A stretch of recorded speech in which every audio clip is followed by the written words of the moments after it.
अमिताभ बच्चन की फिल्म है अग्निपथ। उसमें वो एक ईमानदार पुलिस कमिश्नर से मिलने उसके घर जाता है और उससे कहता है, कहने को तो ये शहर है, सिर्फ कहने को, पर इधर जंगल का कानून चलता है। मालूम, जंगल का। कहने को ये शहर है, सिर्फ कहने को, और इधर जंगल का कानून चलता है। मालूम, जंगल का। चूंटी को बिस्तोया खा जाता है, बिस्तोया को मेंढक, मेंढक को सांप निकल जाता है, न्योला सांप को मारता है, भेड़िया न्योले का खून चूस लेता है, शेर भेड़िए को चबा जाता है। इधर हर ताकतवर अपने से कमजोर को मार कर जीता है। मालूम, मार कर। आवाज और तस्वीर की दुनिया के दोस्तों, बहावलनगर में भी यही हुआ है। एक ताकतवर भेड़िए ने अपने शिकार को न्योला समझकर उसे मारा। न्योला आगे से शेर निकल आया और उसने भेड़िए को चबा डाला।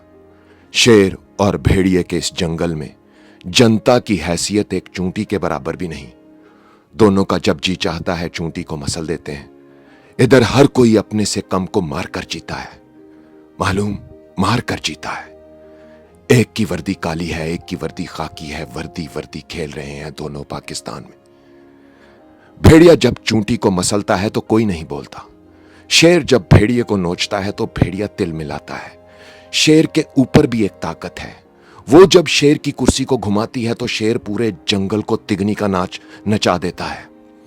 कहने को ये एक शहर है, सिर्फ कहने को, पर इधर जंगल का कानून चलता है। शेर से ऊपर भी एक ताकत है, और उस ताकत से भी ऊपर एक ताकत है जिसने पूरे जंगल की रस्सी को ढील दे रखी है। वक्त गुजर रहा है। शेर और भेड़िए की इन हरकतों पर पूरी एक फिल्म बन सकती है, मगर बदकिस्मती से जंगल में ऐसी फिल्में बनाना हराम है जिसमें शेर के असल किरदार पर रोशनी डाली जा सके। 1947 में जो सूरज गरूब हुआ था आज की तारीख तक तलू होने से कासिर है। इस अंधेरी रात में बोलने, सुनने, सोचने, समझने और मातम करने वाली चूंटियां मसली जा रही हैं। शायद यही जंगल का दस्तूर है कि यहां कोई दस्तूर नहीं है। दूर कहीं से पंजाब की वजीर आला की गाड़ियां गुजर रही हैं। हूटर और सायरन की आवाजें आ रही हैं। ऐसा लग रहा है जैसे फिल्म का कोई आखिरी सीन चल रहा है। सिंध में बिलावल अपने घर की टेबल पर बैठा अखबार पढ़ रहा है और अखबार की पहली खबर है, खत्म शुद्ध। इस दो लफ्जी सुर्खी के साथ न्यूयॉर्क से उज़ैर रशीद को इजाजत दीजिए। अपना ख्याल तो सब रखते हैं, आप उनका भी ख्याल रखा करें जिनका कोई ख्याल नहीं रखता, क्योंकि खत्म शुद्ध।